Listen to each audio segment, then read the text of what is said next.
evening. Hopefully everybody can find a seat. There's some seats on the dais as well if you'd like to sit on the dais.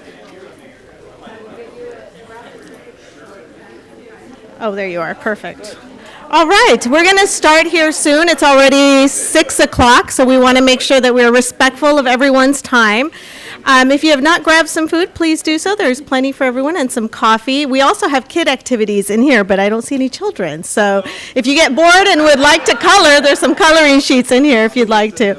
Thanks for filling out the demographic survey. That helps us, gives us the ability to apply for grants, so thank you so much. So just some housekeeping things. If you need to use the restroom, there's one back here. Also an exit back there and an exit where you came in. So if there's emergency, those are the exits. If you need to take a call on your cell phone, we would politely ask you to step outside, please. And today's presentation is an interactive presentation, so you will be using your cell phone if you'd like. We also do have a paper version if you don't want to use your cell phone. But if you do and need Wi-Fi, there should be cards on your chair, or ask your neighbor, but everyone should have received a card with the Wi-Fi password. Yeah, and again, it'll be interactive. You can get up and grab some food, grab some water. We'd really appreciate it. Afterwards, you will be hearing from our city administrator, Sabrina Combs. We'd like to thank all of our council members that are here. Our CEO of the base is here, Captain Gamache. Thank you for being here. Our executive director from Main Street Association is here as well. So thank you, everyone, for being here. We really do appreciate your time that you made today to be here. I'd like to introduce our Director of Public Works, Mr. Steve Schuler, who will take us to the next step. Very good. Thank you, Megan. Well, this is just awesome to see all of you here. And please, at any time, go grab another cookie. It's great. We've got a couple more. We got one more seat here, and if we need some more seats in the back, Ray, maybe we could grab some out of the kitchen if people would like to sit down back there. But where are you on the process? This is the beginning of the process, so after this meeting, are you going to go see something new tomorrow? No, you're not. This is really part of the beginning of the process, and you'll see that. This is to get the input. This is just one of 3 workshops that we are working with our consultants that you're going to hear from for a minute. And so I'm just going to read briefly from the press release that came out, just a short statement of what we are trying to do here. So we want to hear from citizens, business owners, property owners, families, the young, those with special needs, Octarians, introverts, and community leaders, as we work together to continue to make downtown a place we can all be proud of to live, work, shop, dine, recreate, and experience life together. So this redevelopment process really has 3 reasons, and I think this is really critical to understand, for all of us to understand this as we move forward. The first is to allow us to replace some very aged infrastructure. And so a lot of the redevelopment area was built after World War II. A lot of that development, folks didn't know how long they were going to stay around. So they put it in, fairly cost effectively. And now it's been how many decades? And like many cities throughout the United States, throughout North America, the money has not been put away over those decades to replace that. So here we are today, 6, 7, 8 by the time we get to it, decades away, and we don't know if we continue to keep the Waterfront District even having water in the future. You do not have the capacity to replace that infrastructure. You need some other mechanism. So the first key thing is what this is this is the attempt to do a revenue generation to bring revenue into the city to replace that aging infrastructure. And that's the first thing that we want to focus on. Second is to protect the surrounding farms, forests, and open space from additional development. And there's a whole nother process called the 2025 Comprehensive Plan process that the city is working with the county. And David Kuhl, our planning director and development services director, is here today, and he can answer those, and you're going to see them talking about it. In fact, just on at the council meeting workshop on Tuesday, they were going over the comprehensive plan. That only happens every 10 years, and that determines where does new growth go on Whidbey Island. And that's critical. And so both the county commissioners, this is me summarizing that, but both the county commissioners and the city council have said, We don't want to put that growth out in the farms and in the forests. We want to put that growth, most of that growth is coming into the city. And so that's a big change, and that is in order to protect for future generations and for us those farms and forests and open space that surround Oak Harbor. So that's number 2. And then lastly, what we are really doing here is laying the groundwork and master plan, not just for our generation, but really for future generations. We are here because somebody built a bridge, how long ago, in the 1930s, to get across onto this island, right? The drinking water, if you're part of the city, that drinking water that you did was put in at the same time. The Navy put in the line during the war, World War II, that provides the drinking water that you drink today. All of that was done. They didn't know what it would be like here, in February 2025, but here we are today benefiting from those actions that were taken that long ago. So that's the last thing. So we really want to encourage all of you to share your thoughts, and we've got a very interactive process now. And so now I'd like to introduce Norman Wright, who's going to take it over from here. All right, thank you, Steve. Okay, everybody, before we get into the workshop itself, which is, again, as Steve has said, as Maggie has said, is going to be very interactive, I want to introduce the process for making this interaction possible. On the screen here, you see a QR code, as well as up above that, a join@minty.com with this code that's on it as well. The idea is if you'll scan that QR code with your smartphone, you'll be able to then interact in the survey that's going to be taking place during this presentation. As we go through the survey, each time we do a question and you give us a response, we'll see a live actual response feedback in the slides themselves as we go. So if you'll do that piece of little work here to get the QR code, and then, give us that thumbs up like we're seeing right now. That gives us a real signal that everybody's engaged. Thank you. See? And everyone's going to be able to share that feedback, and then that way we know that everyone gets their voice heard, measured, and included as we move through this process. Now, for anyone who is unable to use a smartphone for this, we do have paper surveys. There's not a lot of room to use them, but we can also provide those as an outlet for people as well. This is super convenient given the tight quarters here, but you're also welcome for a paper survey. I'll just need a show of hands for who would like one. Okay, we got 2, 3, okay. Okay, 2, 3. Oh, yeah, sorry.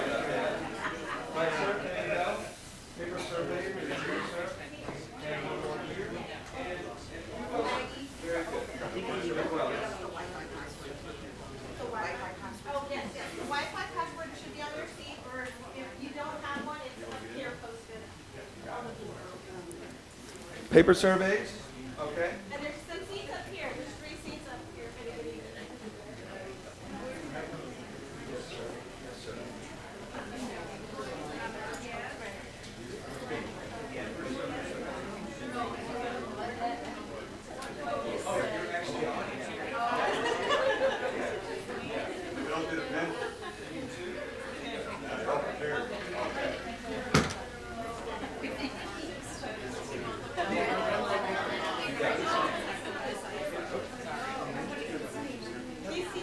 I'm seeing thumbs up on the screen. I'm seeing 21. We'll wait a little bit more for people to get loaded in. What's so important about this is that usually in a town hall, we'll have a few people who care very loudly about an issue, but then not everybody else gets a chance to share something. So this way, through a method like this in our survey, everyone's voice can be accounted for, and all of this will go into informing the next part of our series of workshops. Okay, we see 25 thumbs up. Anybody else has issue loading in? Let's see those hands, and we'll get this worked out. Is everybody else okay? Yes, sir? Okay, yeah, and it's a little bit laggy, just given the amount of folks that are on the network, of course. So it's handling it very well, I imagine, but there might be a little slowness. As we do this, I want to make a couple of brief introductions. With me tonight, my name is Norman Wright. I'm with the Center for Creative Land Recycling, and also with me is Lujane Altawaras. She's out in the hallway right now. We represent a nonprofit that does work like we're going to do tonight for communities like yours on behalf of the Environmental Protection Agency. So we've come here as a part of a broader program to support communities that have brownfields in their communities, meaning properties that have some amount of potential environmental degradation, as is the case for a subject property we'll talk about later. And we come to help figure out how to reuse that property for something sustainable and helpful to the community. Now, it just so happens in our case that that one property is part of a broader subject, the waterfront. And so we're here to talk not only about a property that needs to be reused and recycled, but also about a broader vision for this waterfront area. So with everyone loaded in here, we're going to do a little exercise to start. Along with everything that we've been learning about this community and the development potential, we've also learned that there's an important and major divide here in Oak Harbor. It's a divide between the community that goes along certain colors and associations with colors. One color is crimson or red, and the other color is purple. And so our first, let's see if the clicker will work. And then there's the Buckeyes. My clicker might not be working anymore. Okay. No luck, but let's try this. Okay, here's our very first question. Huskies, Cougars. And if you're not that, it's okay. Let's just pick one for now. And maybe it's a blend of the two, but we're going to get some responses here live on the screen that'll give us a sense of how this Mentimeter works.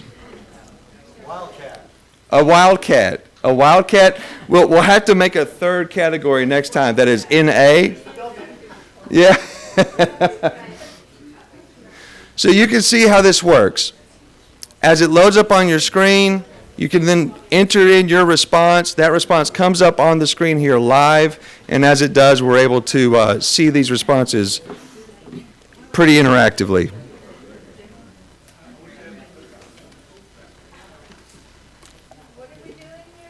Right here, this is just a test exercise to make sure everyone gets a feel for the interface of this little tool on your smartphone. So this doesn't go into the project itself, but it's good to see that there is a majority of Huskies with Washington State right behind, very close. Okay. Now I'm going to switch to the actual presentation here.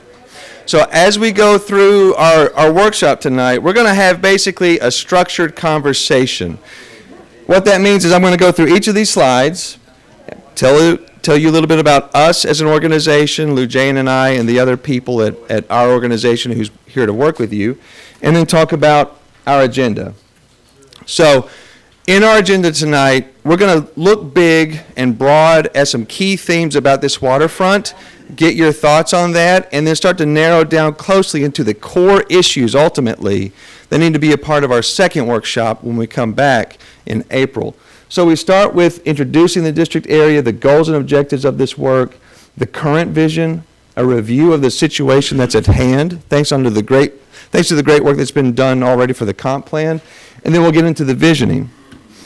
So our goals for this evening are fairly straightforward. We want to provide you all the information we have on this waterfront district, and then we want to get all of your feedback that you can share in order for us to better formulate a lot of ideas that can guide the planning for this district in the years ahead. But we've also got a really big goal. We want to aim high, right? We want to really shoot for the stars here and deliver a community-driven plan that can lead to a sustainable, feasible, and hopefully exciting future for you all as you look ahead with the growth pressures that you're facing, particularly in this part of the city. So our planning parameters, we're working on a 5+ year horizon. Like Steve said, things aren't going to happen overnight. But over the course of the next 5 years, there will be substantial changes that start to emerge, given the projections. And of course, over those 5, 10, 15 years, things could change quite rapidly. And so in this waterfront district, we want to spend tonight focusing on the current vision to get everyone on the same page with what that vision is today. Then talk about your needs and preferences as they relate to that vision right now. And then when we come back at the next two workshops, we want to see how that vision can be modified to be responsive to those needs and preferences, while also finding what can be market feasible. We have a second consulting group who's helping us with market economics and with the feasibility of the vision as we look ahead. So that's the general idea of what we're doing. And so tonight, your feedback gives us guidance on the planning.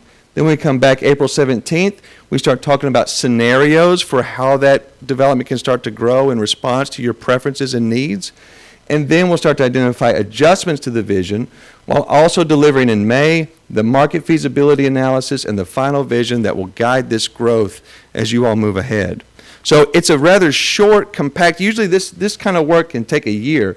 We're going to be doing this work in a way that's timely and responsive and builds on what Oak Harbor's already done so that you can then move forward with real implementation as soon as possible. Okay, so in tonight's workshop, it comes through these 5 basic steps of what we're going to do, and we're going to first start by reviewing not just the site that we've been focusing on, but the broader district as a whole.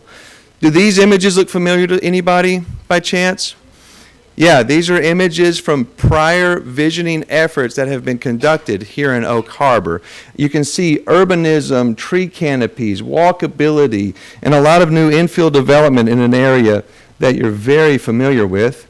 This is a skyline that has been devised from a 2005 plan that shows along Bayshore where you would see 4- or 5-story buildings, all different kinds of uses within those buildings, and a lot of urbanism where currently you might not see nearly this kind of intensity. In fact, where this is located right now, we have the old gas station and the dry cleaner, and then a lot of green space, right?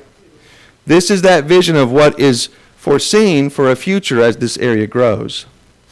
That vision gets further refined with some of what you see here on this screen right now through the visualizations, and then over here on this side, you can't quite see it on the screen, but there are numbers here for numbers 4, 3, 5, 6, 7, 8, 9. These things that you see right here, over half of those improvements that were planned in 2005 have started to come to fruition. The new Windjammer Park improvements. Also, 8 and 9 is where you might see the proposed hotel be developed in the near future. And so the vision from 2005, a lot of that is already underway and has already been completed in some cases, like, again, what we see on that far end of the district itself. We'll become more familiar with the boundaries of this area we're working with in just a second. But here are the key ideas of the vision today.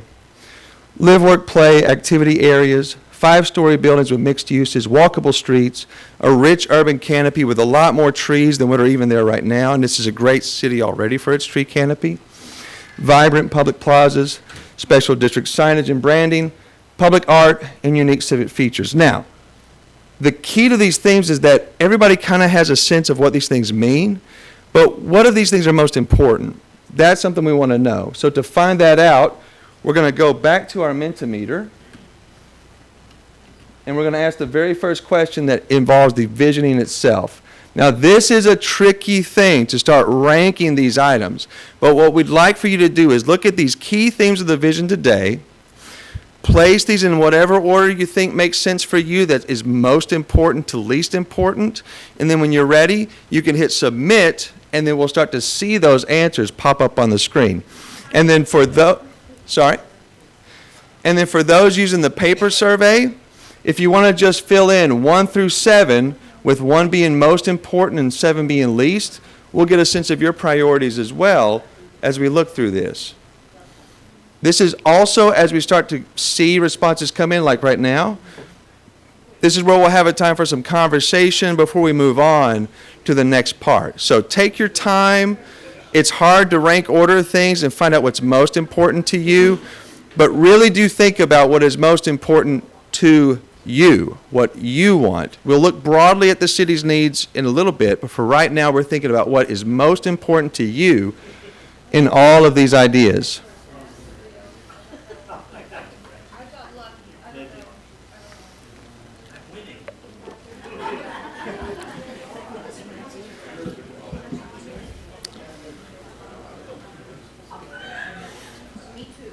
And if anyone has trouble We're going to have our conversation here as well. But as you can see, we're starting to see the group come up with their rankings here in a fairly straightforward sense, with walkable streets being number one. A little bit of a tie here between live, play, work, activity areas, and vibrant public plazas, and then 5-story buildings coming in fourth. As we go through, Lou Jane can help folks here. She's helping someone right now. And for everybody else, let's open up the floor. What are people's thoughts as you see what's happening here on the screen? Are you feeling good about this? Is this making sense? Or is there something about this that you think should be a little different that we need to capture? Yes, ma'am.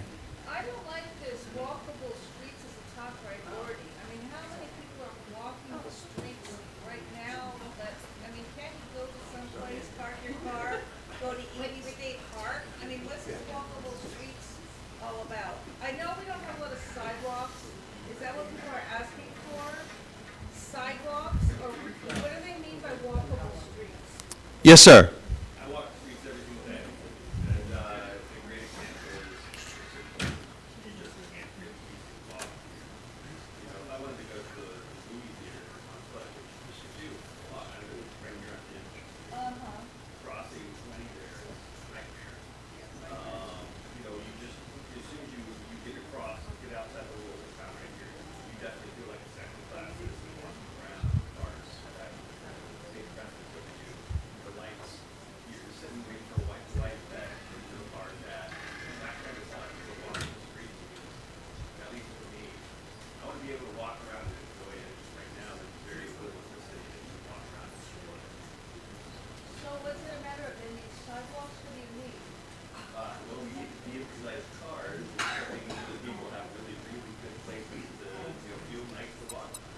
You know, like I said, it's that light, it's so hard that. There we go. Not a lot of good, not a lot of good crosswalks. If you get off of, I forgot what the new lane is called, Serendipity Lane. As soon as you get off of Serendipity Lane, and you want to get across to Stowe Park, there's no crosswalk there. You're right, there's supposed to be. There's no, like, pedestrian right away right there. Yes, sir, and then you, sir. I put a rich urban canopy because I think it would be, I don't know, Carver, how do we want to brand ourselves, right, for people coming here?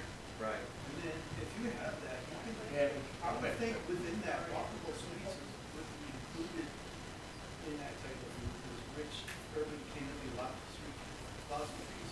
You're gonna want them to have nice ways people can walk through. So a thought here is that a rich urban canopy can help promote walkability while also promote the brand and solve like 3 birds, 1 stone. Yes, sir. So my question is, wasn't there a topic on transportation, getting cars in, cars out, egress, egress? Right. Why isn't that a topic? Right. We will definitely come back to that. The key is that right now the current vision doesn't have much emphasis in what I've been able to glean on a transportation component beyond walkability and urbanism. So like when it comes You to don't say, get people down there, you can't enjoy what's there. You can't make them park 3/4 of a mile from the road. Right. Walk on a walkable path. So- Who's gonna do that in the middle of winter, driving rainstorm?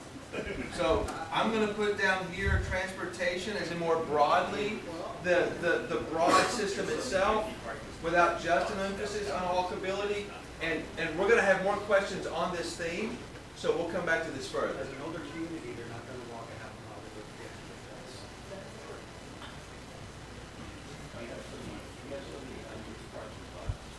The husband will walk down there because he has to do it after he drops the wife off and comes back. I'm making an emphasis here too on transportation and the system itself for accessibility, not necessarily for through traffic, but for, hey, we might need to park here and be able to then walk much more shorter distances to get to these destinations. Is that the key idea? Okay. We're Two-way parking. yeah. Not one-way drivability. And then I saw another hand. Yes, sir. With addressing the matter of transportation, I'm on the economic development piece, and the reality is maybe a third of our economy is based on tourism. People are gonna come in here with their vehicles, and they're not gonna march a half a mile or even a quarter mile. They're gonna say, where can I park? And they'll end up just lining streets and so forth. So I think that even though there's an attractiveness about making everything on foot, I think the realism piece needs to factor in vehicles. You can have a parking structure and have a trolley schlep people around. Yeah, I mean, if you think about Leavenworth, if you go to Leavenworth, you're gonna park quite a little bit. Yeah. From the downtown, but it's still packed down. It'll walk if we get into it. Yeah. I have a question about the 5-story buildings. Yes. Yes. And by the way, we've got a lot more questions to go through. So we're going to keep on here in just a second. We're going to take 2 more questions. The first one is 5-story buildings. Who was it? Yes, ma'am. So for the 5-story buildings, it seems like that would be a lot of housing for our little town and not so many years distant. Yeah. Like, we wouldn't be able to build all those buildings. We will We're kind of that. put a pin in that one. Yes, we're going to come back to that. Yes, ma'am. This is our last question before we move on. Yes, ma'am. I'm just going to put out there, if you add artwork and interesting features, as you were walking, it becomes a more enjoyable walk, it becomes more safe, and it also helps in tourism, because then you can do tours for the artwork, and so on. So I would include artwork as part of vibrant public spaces, and have it, do it if the sidewalks are wide enough, you have artwork on the sidewalk as well, and it also helps brand the city in a nice way. That's great. And this goes along with the gentleman's comment about the tree canopy being a way to actually bring several of these together in one package of solutions. So there's a lot of synergy there. Great. You all are planners. I want to congratulate you. You're city planners. I went to school for a long time. You didn't have to. I'm questioning the rest of my career now. You know your town. You know your town. This is great. Okay. I'm going to tab back. Yeah, can you get me back to, yeah, I basically just need to get back to, tell me when I'm at the Chrome. That one? I'm back. Okay, got it. All right, so now we're going to talk some more about these concerns broadly, and this is where we're going to get to our housing conversation pretty quickly. Where is the waterfront headed? We've got some fairly good information on where things are going based on the great work that David and his team are doing on the comprehensive plan. So we want to show some of that to you tonight. There's a situation afoot. In Oak Harbor, you have a community that a lot of people would want to live in. Consequently, current and projected growth is expected to surpass the city's capacity to serve it. This is all from the recent housing needs assessment that's being conducted for the comprehensive plan. Now let's talk about what that really means. Right now, your population, or rather as of 2020, the equivalent of Mercer Island, 20,000 people, lovely community. It's not too big, it's not too small. The current projected trend for growth, what's going to happen by all likelihood according to your state economists and state projections, are that you're going to grow by 2045 to the size of Issaquah. There's going to be an additional 13,667 people by 2045, which will be the equivalent of the size of Issaquah. Yes, sir. Is that the city or the whole? That's a city. I believe that's in the city, yes. So your current capacity right now supports a population, in addition to what you currently have, of another 6,347 people. That's how many people there is current capacity to additionally support. Yes, sir.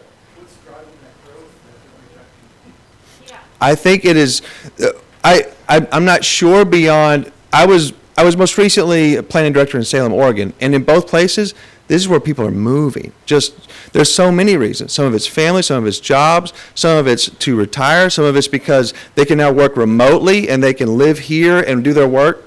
Before this, I think over the years, there's a certain amount of growth in the years that have Yeah.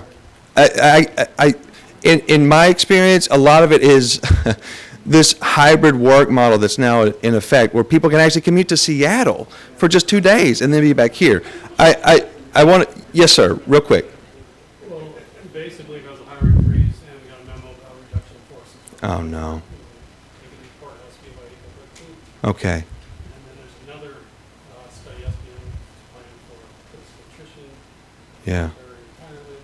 Yeah. So he's not sure the job is going to materialize. And they might not. Sure. And for that, we've got a divide here of jobs and housing. We're going to see in a second how some of that trend might actually be part of another dynamic here in the growth. So as it stands right now, current capacity with current vacant land and current allowable development, you can support an additional 6,347 people, 2,732 units, and 2,000 jobs. The projected need, however, for people is more than that, while the jobs is lower than what is already the capacity.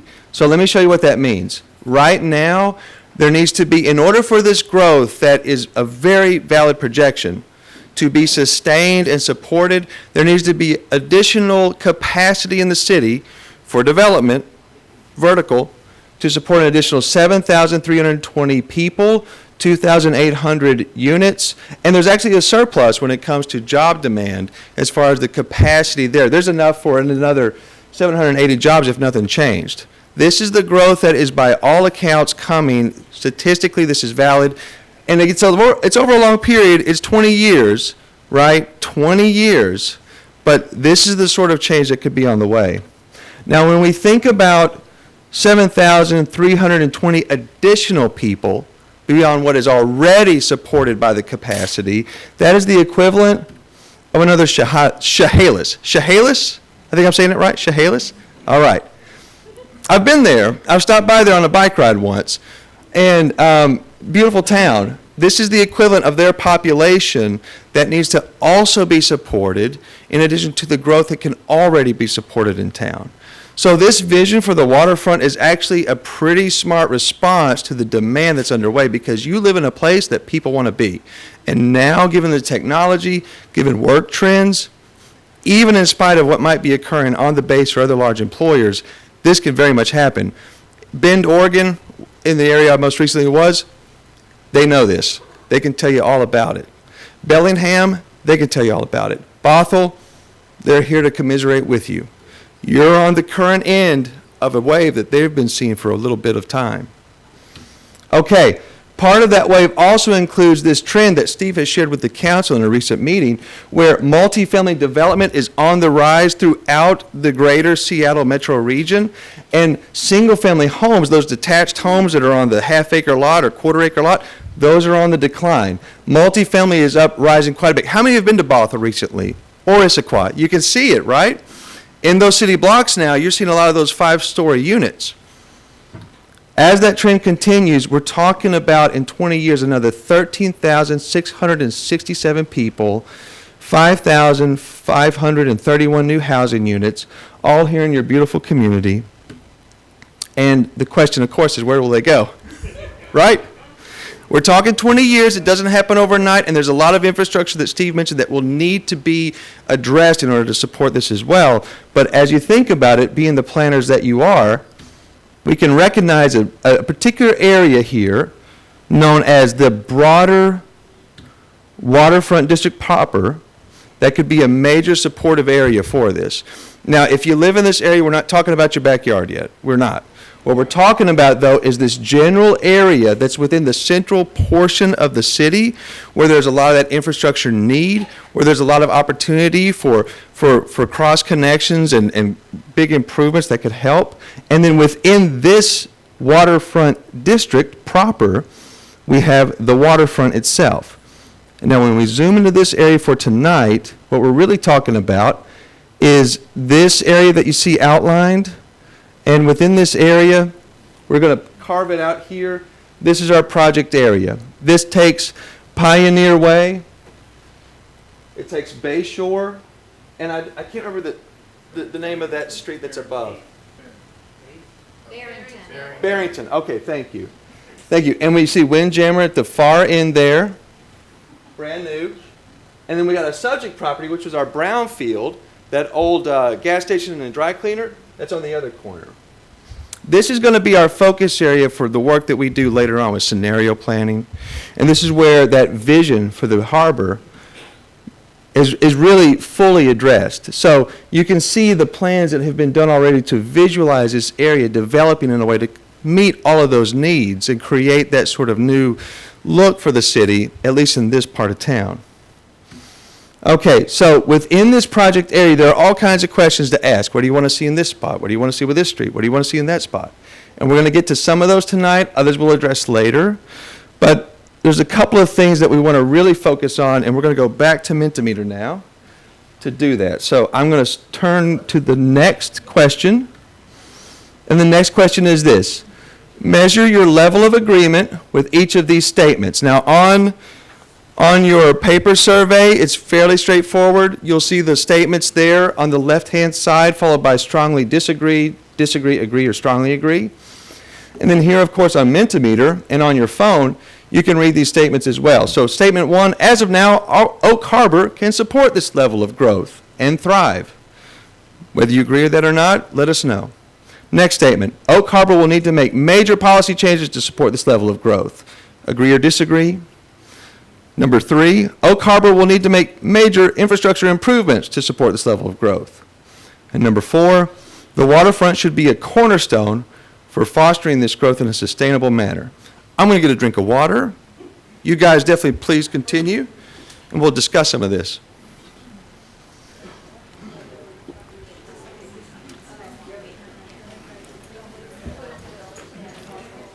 Yes, take as many as you need.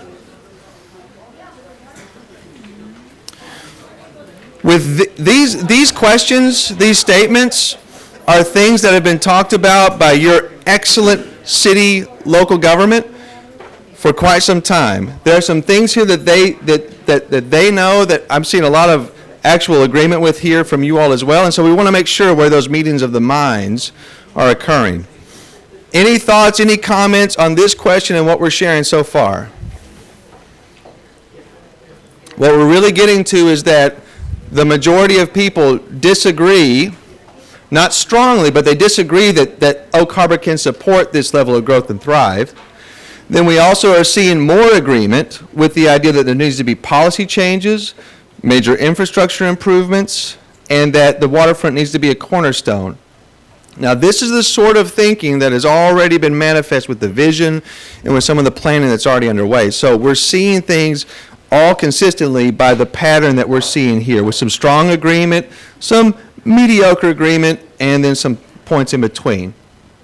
One last call. Anyone want to share anything on this before we move on? Yes, sir. I would say with us being a Navy town, I think the waterfront, I mean, I don't know if that really matters, but that might support that too. There's a lot of sales. I know when I was in the Navy, the water was just a normal thing to go. You know, it's an air station. Yeah. Very good. Yes, sir. I was just wondering if you could talk to the logic of where those boundaries came from for a second. Oh, yeah. So the boundary, let me actually switch back. Is everyone, we're going to move on from this. Okay. So this boundary is based on what you'll see in a second of two catalytic projects that are on two ends of this corridor. And so there's a broader waterfront district, which we showed earlier, right there. But for the nature of our work and what we do, we need to focus on particular properties where we see that contamination and where our services can be provided by the EPA. And so within that too, that catalyst in this area, the two projects we're going to talk about shortly, really become almost like, again, as a catalyst, a spark that can help generate further development further north as more infrastructure gets into place. So what really is, what you're seeing here with this particular spot is the start of a domino for the type of development that could start to further occur if it's successful here. I hope that helps. But it's much broader than this. We're focusing on this for the catalyst that it could create, but it involves everything. And one more question, if you had a comment or question. Because I'm looking at your map there, the biggest brown area is home to the city of Oak Harbor. You have businesses that are already pre-established. To do what you're asking, you're going to ask businesses to sell their businesses to somebody or change their business. I don't know how it's going to work. And that's where we'll come for our next workshop too, about scenario plans, and we'll look at where there are going to be these empty spots you see here, where some of this development can occur. We're going to talk about it tonight and at the next one, but we'll come to that. Oh, I don't know. All I know is that we're going to focus on these catalyst properties and see where those could be a potential here without any anticipation of demolition or changes to existing businesses. That's not an assumption here for us today. Okay, all right. So for this vision, the connectivity and all those things we talked about with walkable streets, a tree canopy, the infrastructure, et cetera, within this district, we know that there's a lot of things that could be possible there. So we've answered the question on the statements that we agree with or disagree with, and now we're going to move on to some ideas. This is where we're going to start talking about some preferences. As we talk about preferences, what we're really talking about are the things that you like, that you dislike, in order to thread a needle between the things that we want, the things that we don't want, and find balance in a vision that can be responsive to all of your preferences. So this is where we come back to Mentimeter in just a second. And again, we're talking about whether it's housing or whether it's parks, et cetera, what kind of focus should be a part of this planning as we move forward. So housing, let's talk about housing.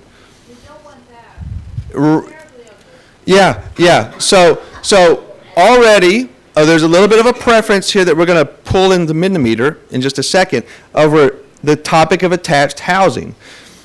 In order to support this growth, and in order to recognize the construction trends underway in the area, we've got attached housing that's going up, multifamily housing that's going up, we've got single family going down. And so as new development occurs, it's going to look more like this or want to look more like this. No.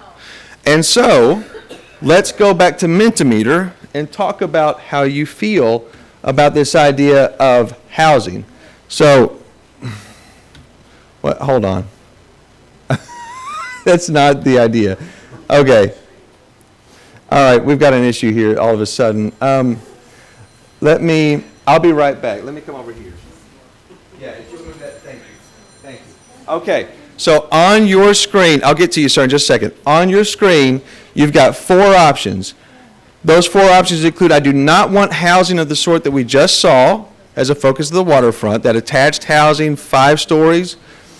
B, I want housing as a secondary use. C, I want housing as a primary use for that area we're talking about. Or D, I want as much housing as possible in the waterfront. Now, on your paper survey, this is where under housing, you have A, B, C, D, and so you can fill in with the corresponding statements that you see on the screen. Yes, sir. So I get the feeling that this is kind of jump a couple hoops. Have anyone done, well, I'm sure you guys have, the demographics of this town, whether or not you can afford to grow? How many retirees? You know, when you mention those other towns, do you have any universities?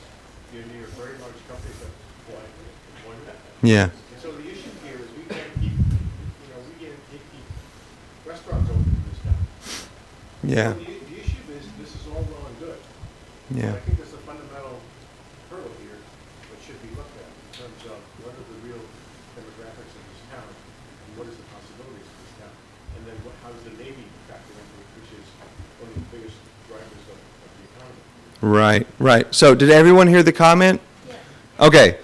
Within our 3-part workshop series, our last part of this series is where we're going to have a second consultant join us to show where and how strategies need to be put into place to improve the market feasibility for whatever this vision becomes.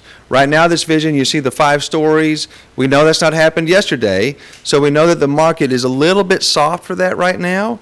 And rather than say that the market is not fit for it, what we're going to show through this second set of consultants is, all right, here's where you are today with these economic conditions. Here's the strategies to take to become more attractive for this type of development, to make it more feasible, to make it more possible. And again, it won't happen overnight. It's a very different demographic, but all those demographics go into the strategy for improving that feasibility that makes some of these things possible once we know where and how this vision needs to be responsive to your needs. Does that all make sense? So stay tuned. The key is stay tuned. We're going to continue to focus on feasibility, and it'll become the final chapter of this conversation in May. 2 more comments, and then I want to come back. Yes, sir. So this goes kind of along with this.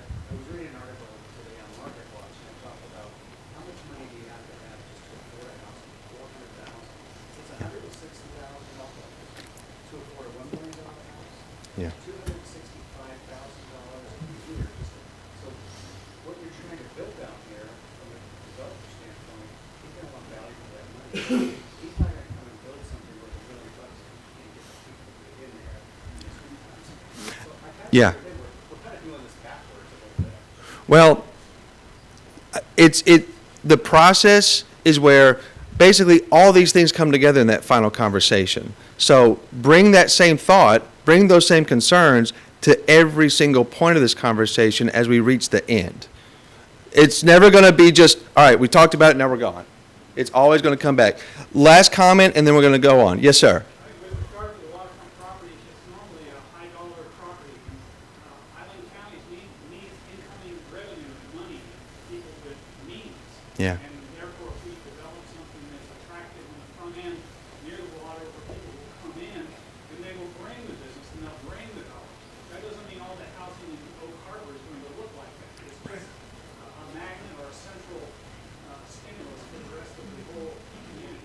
Yeah, that gets to the idea, too, of what we were talking about earlier about why this part of the broader district is the catalyst to then stem some of that like you're describing, for sure. So, yes, let's keep that in mind, too.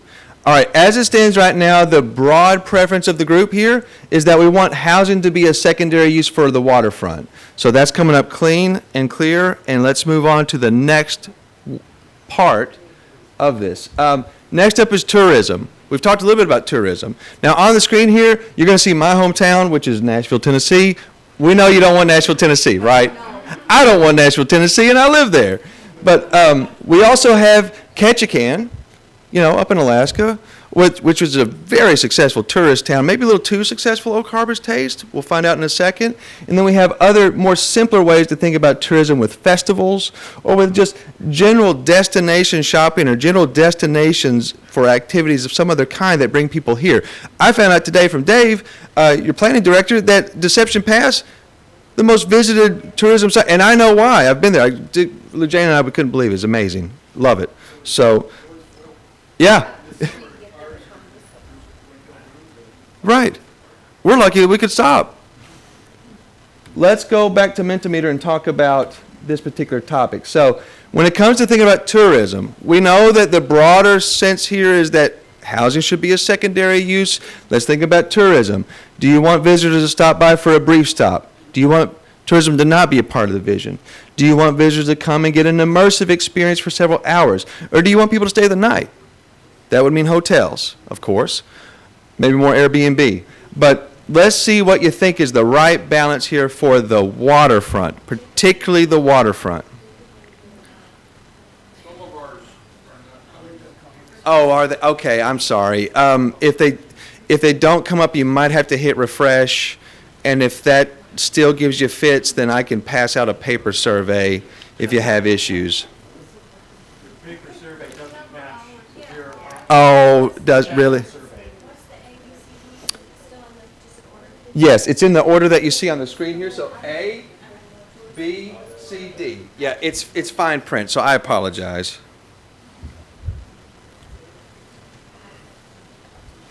So for those that are filling out the paper survey, remember A would be I do not want tourism to be a focus. B, I want people for a brief stop. C, tourism for several hours. And D, I want people to stay the night in the area as a tourist. And we're seeing an overwhelming majority here for staying the night.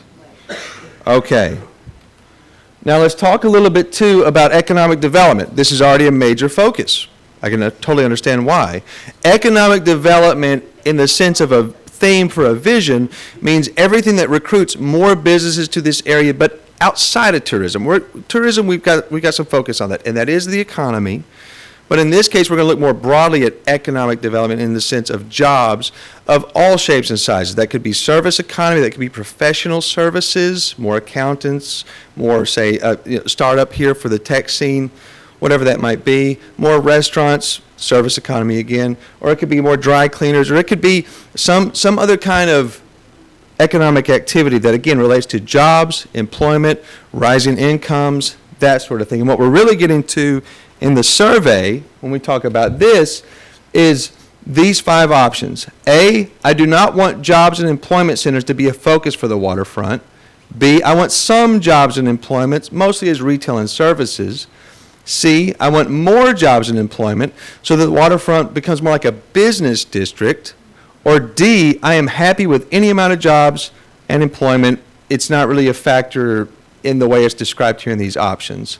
So there can be a lot of focus on a business district. There could be a focus on just general economic development that emerges from the urbanism that's coming. That would be option B. Option D is, hey, it's not really a concern for me. And so on the paper survey, again, you go from very, very little focus as A to really something that's almost like carefree on D, and then B is some economic development, and C is a lot of economic development. You can see where preferences become a balancing act, right? So what we're saying here so far is we want some housing, we want some jobs, we want some employment. We're really happy with tourism and people staying the night. And this is getting a sense of how the uses could manifest according to the district's development. Okay, with that, I want to introduce the final one here, which is about parks and civic spaces. With all the economic development, tourism, and housing that could come into this area, you could see a shrinkage in the amount of parks and civic spaces available if it's not planned well, because there's only so much that can be fit in an area. So how important are these parks and civic spaces? To find out, let's talk about it in Mentimeter again, and let's now look at these three options. The three options for the vision are, I do not want parks and civic space to be a focus. We've got enough. Thank you very much. That's option A. Option B is, I'm happy with the waterfront's existing parks and civic spaces, and we can just leave it at that, as in to retain that. And option C is, I want more parks and civic spaces along the waterfront. On the page, you'll notice for the paper survey that we have an X on D because there's no option for D. It's just these three options. I don't want it to be a focus. I'm happy with what we have today. I want more tomorrow. That's option C.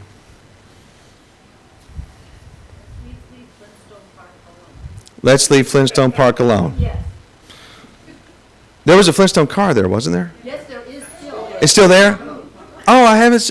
I walked right past it then. Oh my goodness. I'll have to go back. Yabba dabba do. I'm glad it's still there.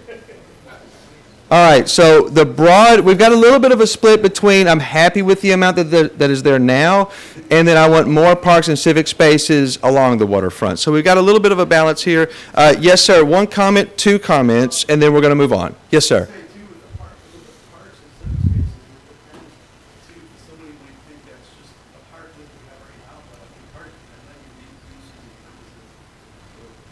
Yes, even for tourism, economic development. Yes, sir. I think it'd be good if every one of these things always has an I'm happy with. Yeah. I'm happy with the housing, I'm happy with the tourism, I'm happy with the economy, I'm happy with parks and civic space, I'm happy with everything, leave me the hell alone. Show of hands, who feels the same? A few? Yeah. I get it. I totally get it. That's where those first slides about the situation you're facing is so important, because some of this could be happening in spite of those feelings, and that's tough. That's tough. I've seen it in my own hometown. It's tough. Oh, let me go back. I'm not going to spoil it. We're going to come back to that. All right. We're going to move on now. Let's talk a little bit more about those 5-story buildings that you see from the original vision. There's been great work on one of the catalytic sites here at Pioneer and Bayshore, the gas station, the dry cleaner, where we've been talking about how to make this vision a reality with the economic conditions that you face. That's how we got started in this in the first place, how we first met Steve and first started working on this project. So right now, if we look at the broader district and all the questions that surround it for our project area, we're going to zoom in for a second right here in this corner, Bayshore, Pioneer, and look at those two properties that are of particular interest. Those two properties that are largely undeveloped are where you could see this type of development in the future. This is an extension of the existing vision that is already underway, that has already been established here in the city. And so some architects have worked to create a more refined conceptual drawing of what this could be so that we can talk about it here tonight. So I'm going to take a second, though, I want you to think about this. This actually occupies, to scale, architectural scale, the site that we see and know as the gas station and the dry cleaner at that corner. This is what could be there. This is fully feasible. I'll come to you, sir, in a second. Now, as I'm not sure what's going on here. There we go. As I look at this as a conceptual drawing, I'm going to show you an example from my town, Salem, Oregon, where we see and have fostered something similar on what was a former paper mill. So this is a former paper mill right in Salem, right along Mill Creek. That major water feature is not quite the same as this grand waterfront that you have. But the idea is to give people an opportunity to live in a space where they can really enjoy those views. This is where that economic feasibility is very strong for some potential development to occur of the investment and scale we're talking about. And again, this is, let me go back. This right here is a reflection of the vision today. So hold that image for a second, and you can see where the city is coming from when they look at this concept again. So let's talk about preferences and your reactions to this on the next slide. So how do you feel about the idea of that 5-story building as a concept right there at the corner of Pioneer and Bayshore? D, I think it's exciting. C, I think it's acceptable. D, I don't care either way. Or A, I don't like it. On your paper slide, it's A, I don't like it. B, I don't care either way. C, I think it's acceptable. D, I think it's exciting. Now, I saw some hands raised, several. Yes, sir, you first. The only thing that's different about the picture you're showing here and the one we showed in Salem, there were cars parked along the south front. There's no cars here. It looks like to me, we're losing all of that Bayshore traffic. Yeah, There's no stoplight. yeah. So let me, So we can't enjoy that only if you're walking. let's come back to that.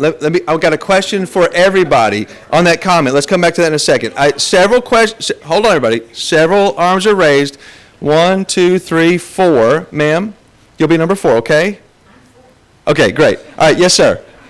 My question would be, I already know what the traffic is like going up the hill out of here and how crowded that is. Now you're gonna have, the traffic's gonna come down Midway and then it'll go to Pioneer. Are we gonna be able to sustain that? And how are you going to account for that? I don't know what we're gonna be driving in 20 years, but it sure does seem like you're gonna have to widen all sorts of roads and create capacity to have that. So I'm going to make a couple of notes here as we go of what this is summoning for people. Number 1, parking. Number 2, transportation circulation. And you know what? I have already lost count, but I know number 1 and number 2, I can't remember.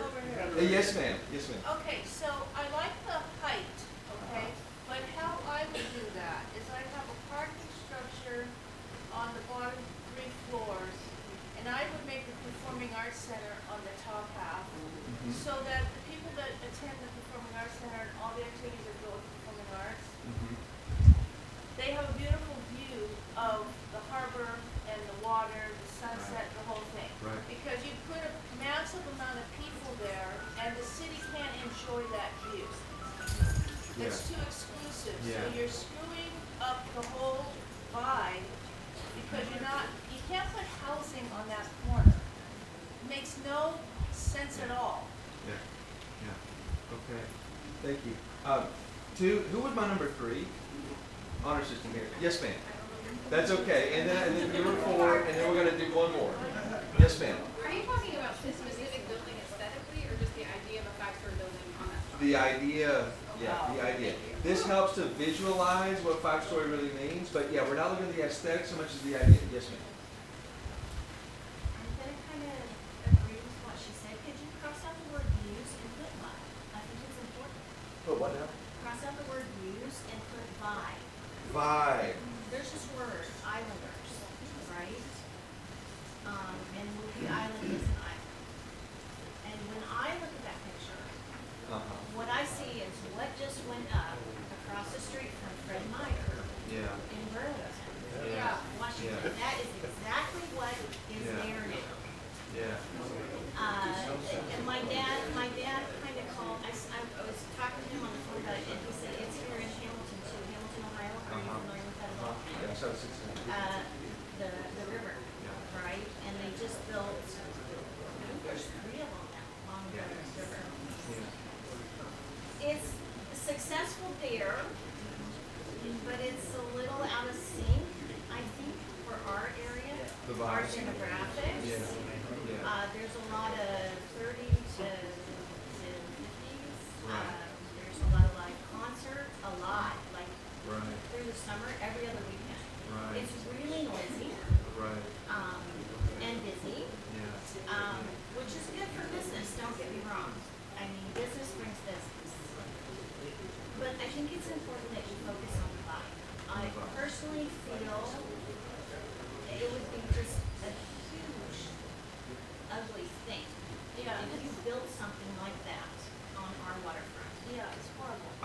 I've got this gentleman here, and then you, sir, and then we're going to go to the next slide because, believe it or not, I got another question along these lines. It's going to summon more of what I think you're saying. Yes, sir. Okay, so when Oak Harbor changed Pioneer Way to one way, Pioneer Way and Bay Shore are a couple.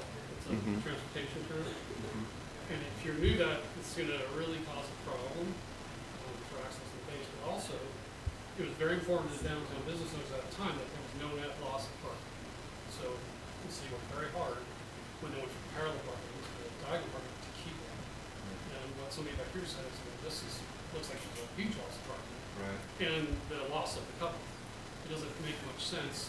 I worked on the transportation complex. I used to work for the city for 17 years.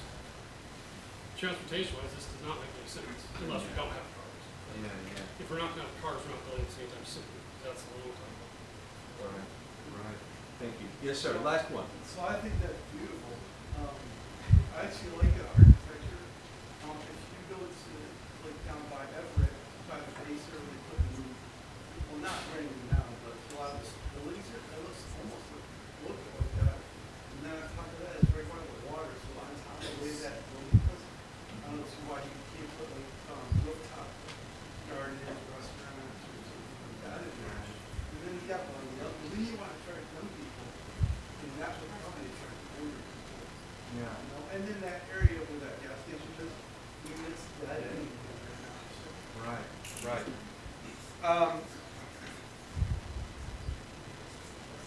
I'm going to put street life, youth festivals, that sort of thing, to reflect what's being shared there.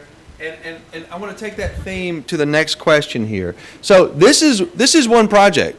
This is one property. This is one concept for a vision that already exists. That same vision extends this idea further with the next slide here, where you see what you were talking about there: festivals, youth, more street life, activity, tourism, economic development, extending further along Bayshore. So at the cost perhaps of views, those 5-story buildings continue on according to the vision today. And so as that series of development occurs, you start to see more of the activity that you were describing there. And you're seeing now people in the streets, not cars.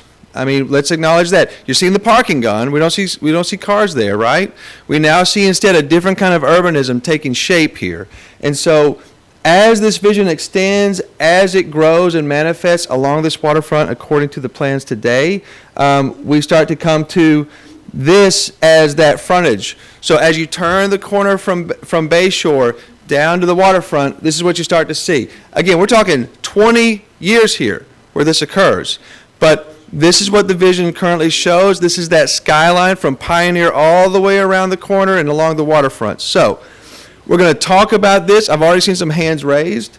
But let's get back to Mentimeter and get some more feedback from those who want to share. You already see it there.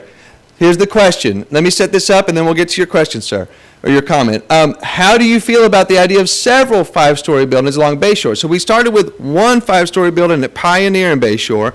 Now we're talking about this extending along the rest of the way. A, on your paper survey, A, I don't like it.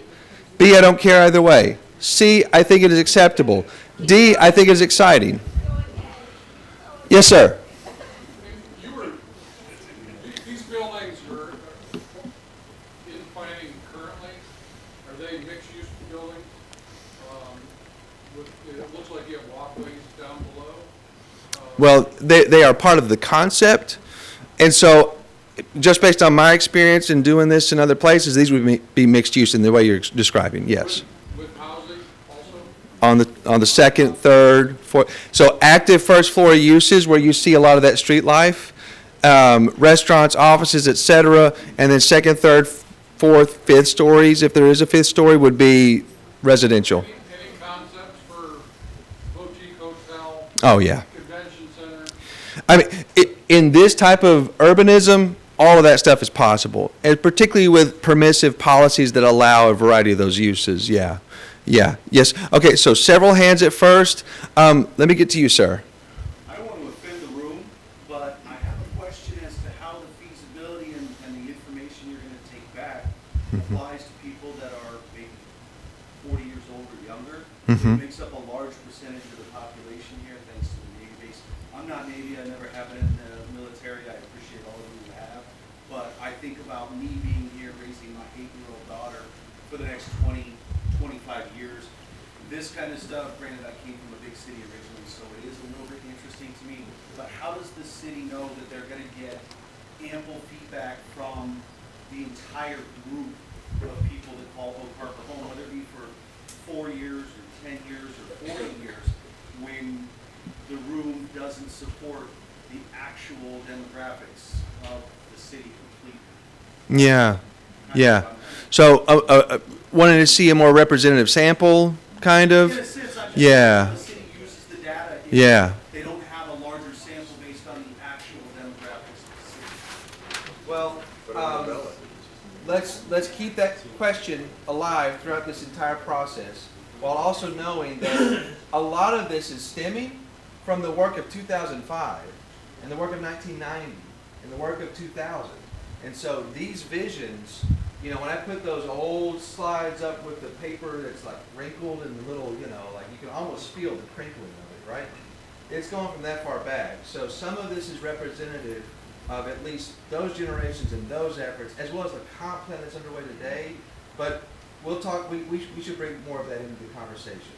Don't have a great response now beyond that. Yes, sir, and then yes, ma'am. So you talk about restaurants. The only Waterfront restaurant ever sits empty, unrented. Nobody wants to eat. Yeah, yeah. I want to know what economic feasibility study you've done to support all this additional retail, because my studies have shown that a bunch of retail projects will not be rented. Yeah, It's in a much higher rate than existing retail. So Right. Fill this. You know, box stores closing thousands. right. Nation. Yep. Starbucks is laying off. Yep. Macy's closing. Just Denny's closing a bunch. Thousands of retail's closing. Why is it going to work here when it hasn't? And only It's- restaurants is empty. Yeah, the key question we're working on here, and again, this goes back to come back in May, if not for the second workshop, for the third. Our question isn't, is it feasible now? Y'all know it's not feasible now. It'd be there right now if it was. So what if somebody wants to build now? If they want to build now, and if there's a deficit between what's feasible market rate wise versus what's possible policy wise, if there's a gap there, and we know there is, what we're going to bring back is strategies to close that gap. So we're not looking at what is the feasibility, we're looking at how to make it more feasible. And now some of that is getting a benchmark of where you are today, talking to developers, which is already underway. Okay, well, we own that land, the developers, and nobody's talking to us. Okay, We own 3.16 acres. excellent. And we're being excluded. You've got renderings all of our land. Okay. I want to know how that's being paid, because it doesn't work with the money professionals I'm paying to build it. Then let's talk offline when we can, because one of the key things we're trying to do here is with the analysis that comes back in May, is we want to find out how to improve that feasibility for all the properties here. So, we turned to create out the second one for properties that are this. And what I'm seeing is a wish list Hmm. that is going to push economic feasibility out the window and let's sit as grass for the next 20 years. Okay, okay, I'm already well ahead of this. yeah, I already have a professional team on this. yeah, And I really want, I mean, we can say we want a bunch of restaurants in there. I can't rent the restaurant I own right now. yeah, So Right. if you have a renter fund, right, I mean, this is 30 or 40 years down the road, it doesn't happen. If you want grass to sit there, that's what's in it. Let's talk offline. Let's do it. Okay, yes, ma'am. And then, I'm sorry, yes, ma'am. Okay, great. Thank you. And then we'll be with you. Yes, ma'am. So I think you answered my question Okay. in this conversation with Brad, but this room knows who owns what property and how much the city owns. Yeah. So when you go into these studies and it proves the feasibility to attract developers, what kind of process invites our property owners to do that, to develop it that way? Is it the sense that we're proving they're going to be successful in it? I mean, where does that partnership come from? Okay, the city owns the gas station and the full barber shop. Private property owners own the basic of downtown. We still don't even know how we would address the shoreline if they want to do a boardwalk all the way around to the marina. But where does that partnership come out of these studies? Yeah. When we finish our plan, the question here is, how does a partnership emerge as far as these economic concerns, these development interests, and making things more feasible? When we wrap up our project here, it's called a vision to action. And the action piece is where our second set of consultants are going to provide a feasibility and a strategy for it.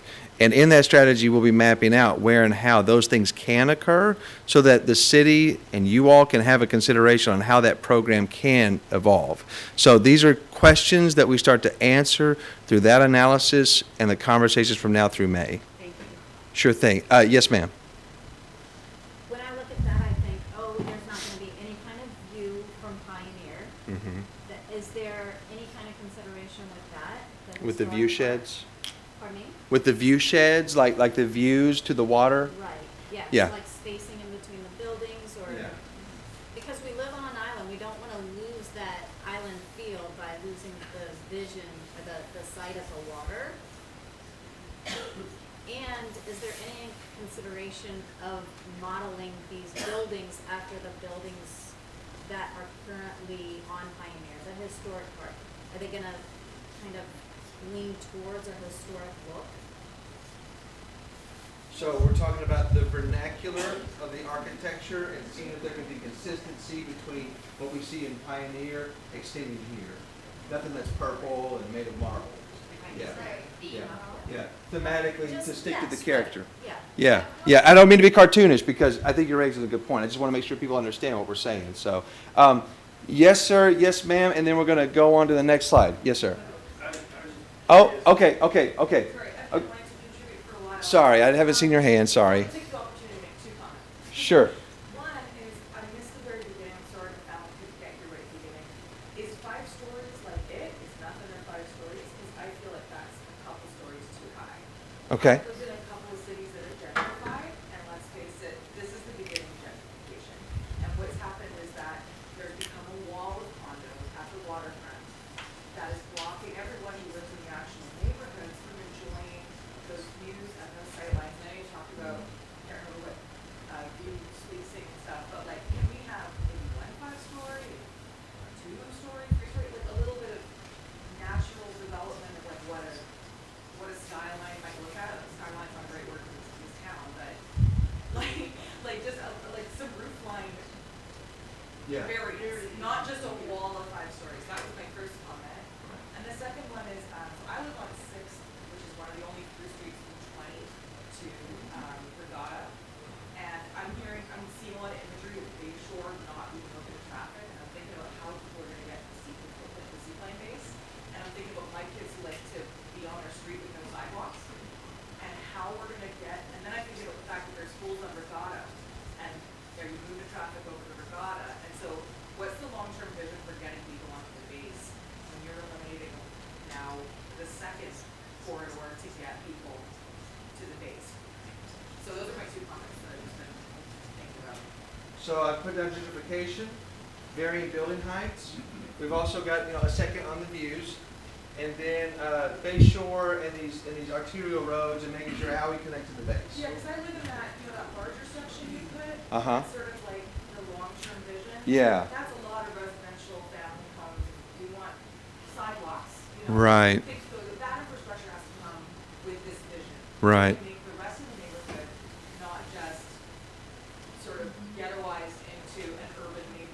Yeah, yeah, yeah. Right. No, I hear you. And thank you everybody for pointing to. I missed it. I'm very sorry. Okay, we had the two of you, and then we're gonna move on. So, yes, ma'am. Okay, so when I think of going to an island, I'm thinking about history and beauty and going back in time. I wouldn't want to go to a place where it's the future. Like, I would want to go to a vacation and go to the arts and have a feeling of like the history and the charm. There is absolutely nothing charming or historic about this architecture or this design or this plan. It just is like urban sprawl for the biggest buck you can get for your bag. I mean, it's really awful. It has nothing to do with the character and the attention of the residents. It's all corporate. Let's have prefab. We've already got the design, and let's just bulldoze the community. That's how I'm feeling. Yeah. Charm is lacking. Totally. I mean, that's the most hideous thing I've ever seen in my life. And there are a dime a dozen in every town in Yeah. the major metropolis right now. Yeah. I mean, that looks like California where I'm from. It's awful. That's why I moved here, to get away from that. Yes, sir. And then after this comment, we're going to go to our final round of questions and slides and wrapping up. Yes, sir. I'm mainly curious on how we see the usage shifting from where it's at now to something like this. What I mean by that is the stuff on Pioneer Way is more for outsiders coming in, and a mixed use here would be a lot more organic use locally. Is that the ideal here, or do we see also attracting even more? I mean, can you speak to how the use might shift, or at least where the users would come from? Yeah, so I can only speak to what I've seen in the places I've worked. So you can plan these things and say, we'll allow these policies in these places for this kind of development, and then what happens over time is a few people come in and they build some of this stuff, and it definitely serves a local economy to an extent, but they're actually seeing a growth trend where they're actually serving people coming in and relocating to the area and fitting the type of customer more often from moving into the area as part of their broader interest. And so a few come in and come ahead of the wave, and then others start to follow, and it's driven a mix maybe of 30% local who relocate to places like this, but 70% coming from the outside as the growth continues over time. So there was a slide earlier with the multifamily going up and the single family going down. That's because it's a lot of people moving in from outside, choosing the multifamily for a variety of reasons, while the single family starts to go down and stay a stock that remains for those that are local or move out of this to the next thing. But it's usually 70% outbound. Sorry to have to follow up, but on Sure. specifically, that one sounds like it's more towards the housing side of the house. How about on the services side of the house? I don't have a good sense of that, because usually that follows the housing in my experience. But in all cases, with plans like this, we try to focus on allowing that environment to emerge, and then a lot of that can come in a variety of ways. So a few more questions here, and then we're wrapping up, okay? A few more questions, and I'll come to you. Okay, we got one more thing to talk about, and that's a new activity center. We talked earlier in a theme of live, play, work areas. Well, those areas can be an activity center that can actually occur adjacent to Windjammer Park, where you already can see some urbanism continue to emerge on large lots. And so if we look at, forgive the old slide here, the old aerial, this is not Windjammer now, of course, it's now much more improved. But if you look at this area, and if you look particularly at these parcels that are right here, these large lots on the corridor just behind Windjammer, you can see the possibility of another catalytic development here over time as these parcels get assembled and get redeveloped, where you could see a town center. Now, up here on this right-hand corner is a town center I used to live in Colorado. In this town center, you have a variety of townhomes and apartments, and what you can't see just off the screen here is a Main Street shopping center that extends southward, kind of like what you would see with Pioneer. Now, up here, this is a pretty big scale. This is that 5-story stuff we're talking about. And that's where I used to live in Colorado. There's an example of it right there. You could also see this kind of development as an activity center along the waterfront, like in Lockport, New York, or like over in Vancouver, Washington, just back on the mainland. And then again, in these situations like this, in these town centers, you see major private spaces for residents, along with, of course, the public spaces that surround. So this kind of activity center, to give you a sense of what that would look like at this other end of this district, at the other end from Bayshore, closer to Windjammer, you can see this type of development, attached housing, activated first floors, a vernacular that could go in many different directions depending on what you see and think fits, for the architecture and the character here. And in a site like this, what you start to see is that activity center taking up several of those properties to create a connection to Windjammer for a community that could live in that space with a bridge that goes over where you currently see the swales, into Windjammer Park, into the waterfront, all tightly contained with this type of cluster development. Private spaces for residents, public spaces, a promenade that connects to Windjammer Park from Pioneer, let's say. This is another one of the ideas of where all that growth, where's it going to go? It could go towards the type of development we saw on Pioneer and Bayshore, and to developments on this end at Windjammer for activity centers, for live, play, work, and the sort we're describing. What do you mean by activity? Yeah, define that. Yeah, it's basically a term of art to say, here's a large lot, and in this large lot, we're going to develop a lot of stuff that creates a lot of activity. Some of that activity will be private to residents who live there, like private amenities for, say, the condominiums and such. And some of its activity, like first floor stuff, that brings people there from, say, Windjammer Park or from other parts of the community who come and visit. So let me crawl back for a second. This one I lived at in Broomfield, Colorado. Right down here, you can't see it on the screen, it just wouldn't fit, is where you would see the Main Street style development. And so a lot of people would actually live here, visit Main Street, work there, eat there, all kinds of stuff. And then conversely, people would also come from other parts of town, maybe to Main Street, or maybe to some first floor businesses that were on some parts of this activity center, really more up to the north side. But you would see activity of all kinds, live, play, work, contained within that site, as well as an extension of the downtown. So I hope that makes sense. But basically what it means is, where there are large lots that have development potential, just potential, not talking about the feasibility, you can see this kind of intensity of development, like along the waterfront, but now along a corridor instead, and adjacent to these amenities, not necessarily the waterfront itself, but in this case, the park. So we got a lot of questions to ask, but first let's jump over to Mentimeter, get a sense of your thoughts on how you feel about the idea of a town center or an activity center. These are synonymous words that could be developed on a large lot along the corridor, like what you were seeing here adjacent to Windjammer Park. A on your paper is I don't like it. B is I don't care. C, I think it's fine. And D, I think it's exciting. And by the way, time check, we got about 10 minutes left. Yes, sir. So, let me focus something on here. This looks like an implementation Q&A, right? But, there's a thing called first principles, right? And not to be tutorial, that means taking something down to its original roots. So if you ask the town, what does the town want it to be? When you look at Coopville, it's a cutesy little historical town that attracts tourism. If you look at Anacortes, it's a multi-use and there's a lot of industry. Dakota, Rope Factory, there's a lot of industry that employs people. If you look at Langley is the stepchild of the techies that want to get out of Redmond from school. Right?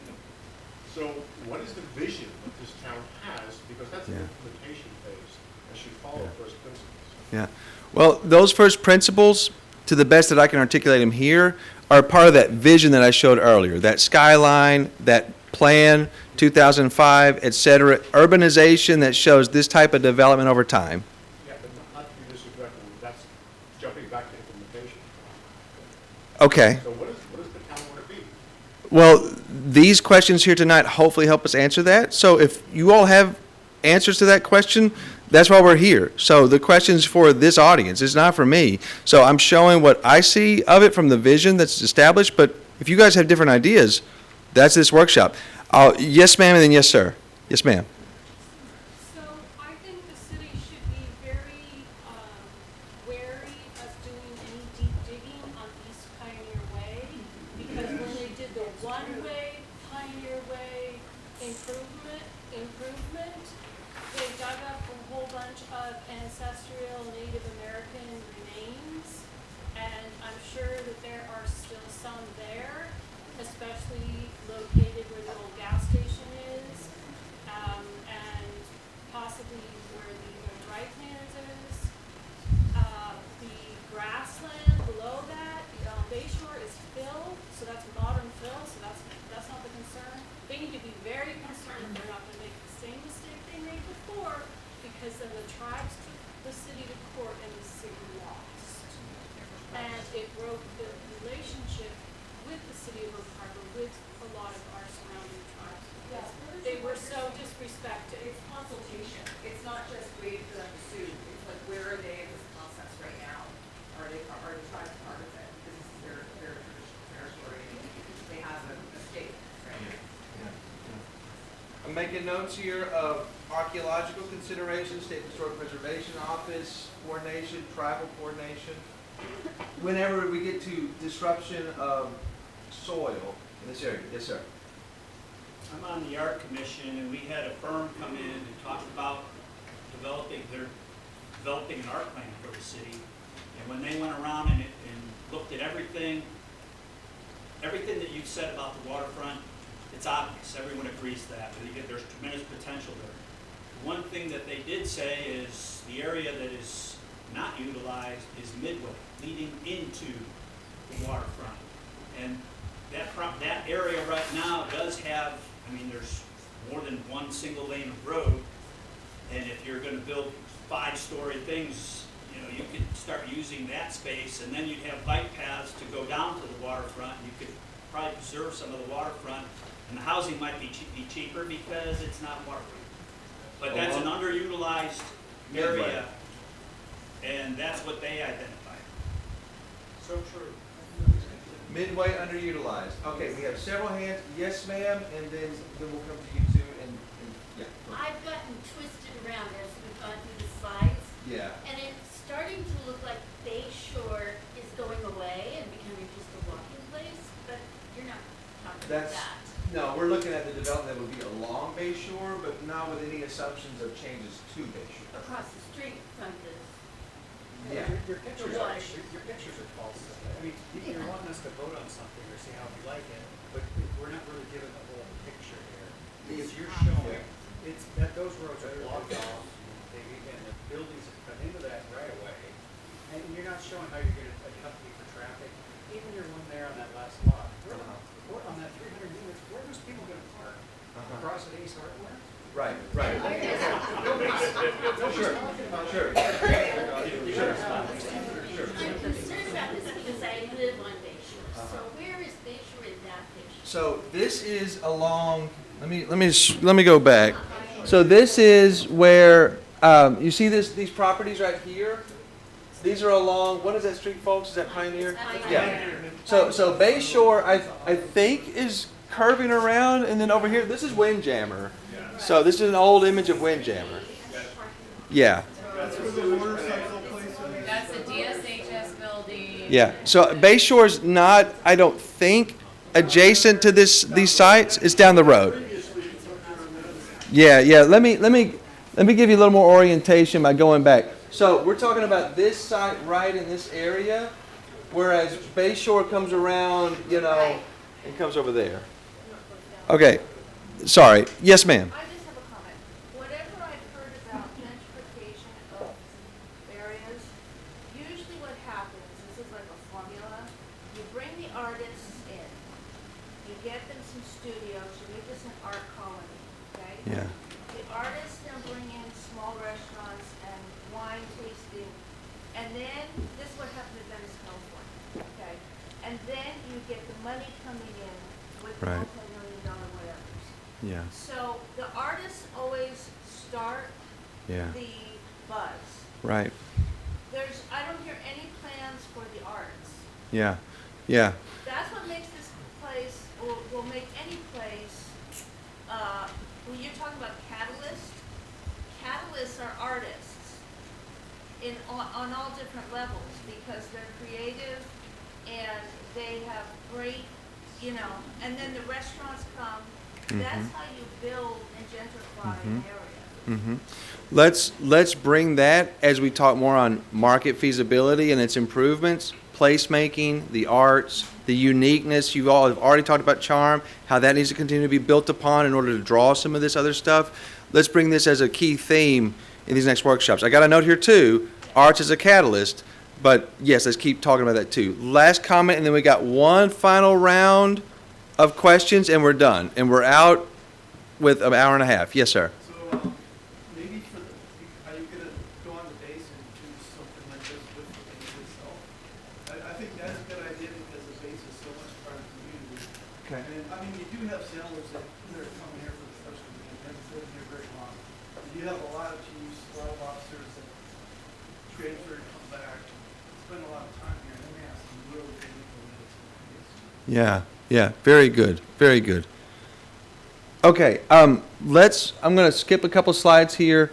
The key is that we're getting responses on general topics here that are a part of this vision today, getting those reactions, but we want to talk a little bit more finally on issues. So when I show you this, we know that's a big change. An activity center, mixed-use development, several properties, several acres right there at Windjammer.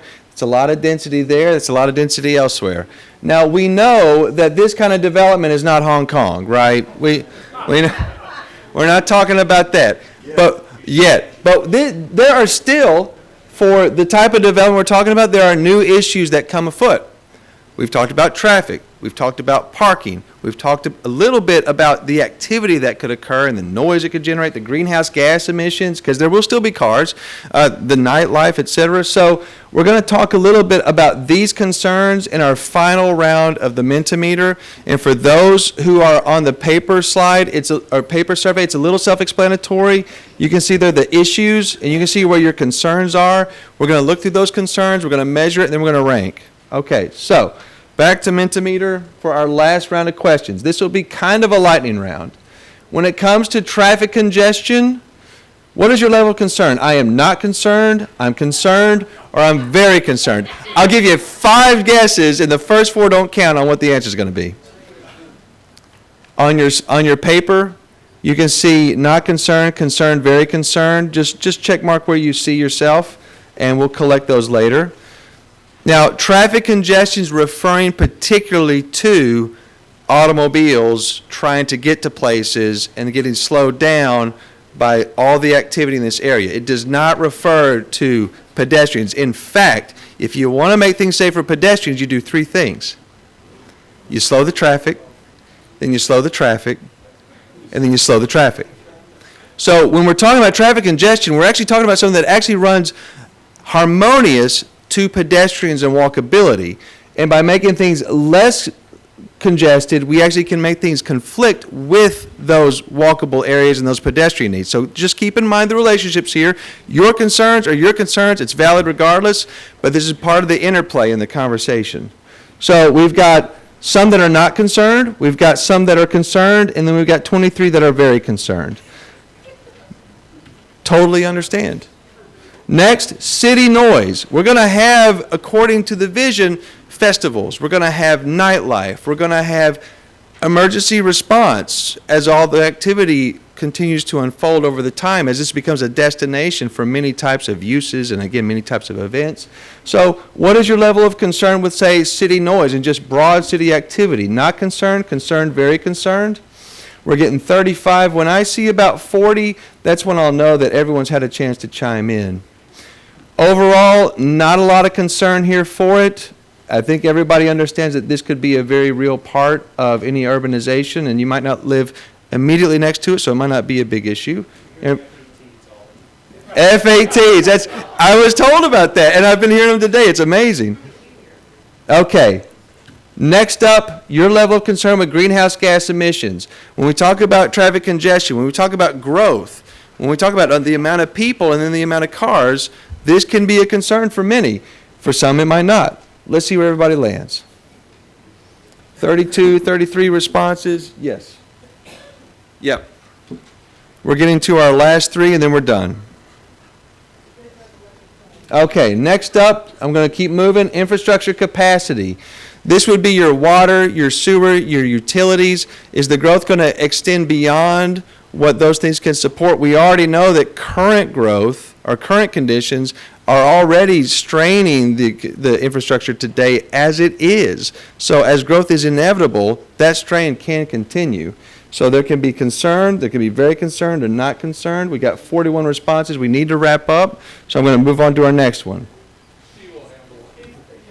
Steve's a very capable guy, isn't he? All right, rate your level of concern on parking capacity. When you think about parking here, when you think about this type of development, we've had a lot of conversation about it. Where do people see themselves in terms of their concern? When I get to 40, I'm going to move on, and we can go back and people can fill things out as they need to. For the sake of time, we're going to move on, though. I got to 41. I'm going to move to the next one. All right, rate your level of concern for community services in schools. Like the rest of our infrastructure, our community services could be strained by more people demanding more services, whether it be the schools themselves for people moving in with their children, or for emergency services, the library, animal shelter. There's a lot of things like that that can scale with the growth, but not without some attention to the concerns that it could create. 39, 40, and okay. Sorry for those who didn't get a chance. I'm going to move on. Our final one here is when it comes to city character and identity.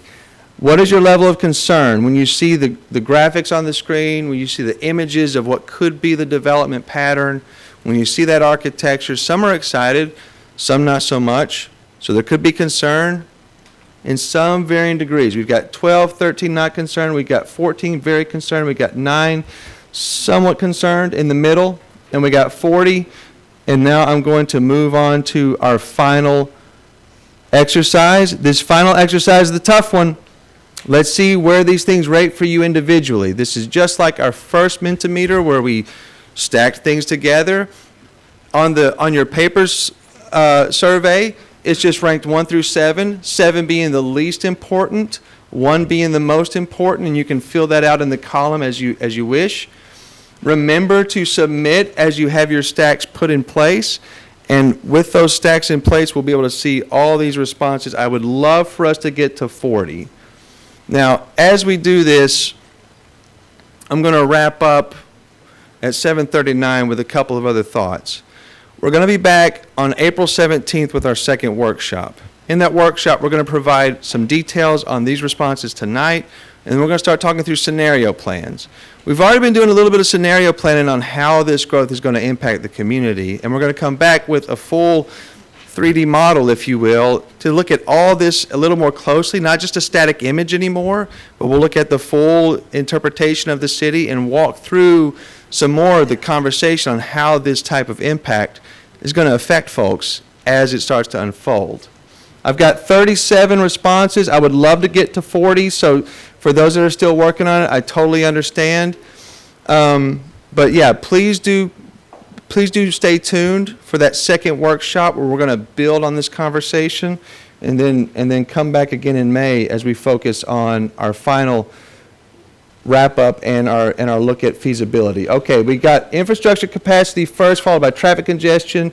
You can see where things land. All right, our final question, and we're wrapping up with this, so please feel free to answer this as you walk out. It's very important for us to see how a workshop like this has been for you all, your experience. Oh, what is missing from, I'm sorry, for the sake of time, we're going to skip this. I'm very sorry. We've talked a lot about what's missing, but please, for the sake of time, we'll have this final slide. Was this workshop worth your time? Yes or no? We would love your feedback. We'd love to talk more about it as we go. It's very much welcome. And then now we got our raffle. My goodness. Thank you. I'll call that number. Okay. our raffle here to wrap up. We're giving away 10 $50 gift cards to Hagen. Hagen, right? Hagen's? Hagen. Hagen. All right, our first number is 771-8320. They went home. They went home? Oh, 8320. All right, all right. Next up, you want to call this? Okay. 8310. 771-8310. 8310. All right, all right. Thank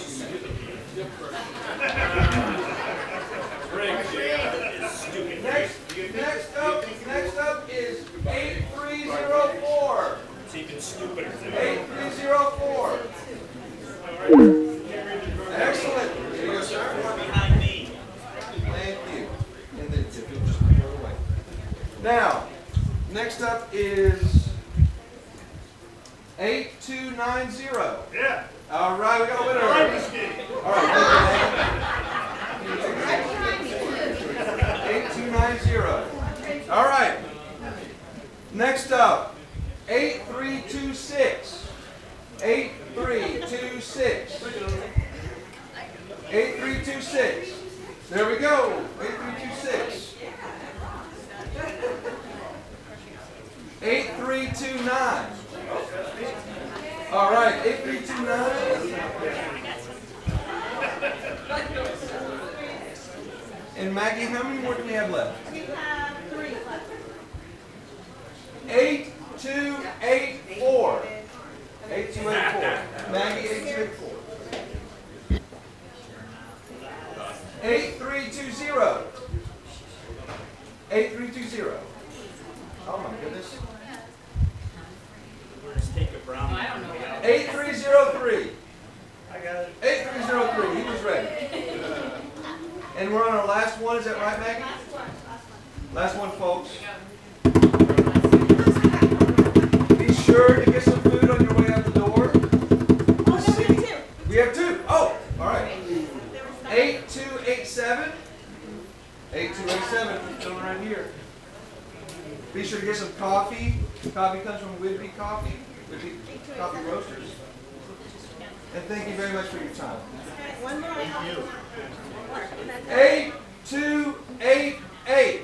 8288. Hey! All right. All right. Congratulations.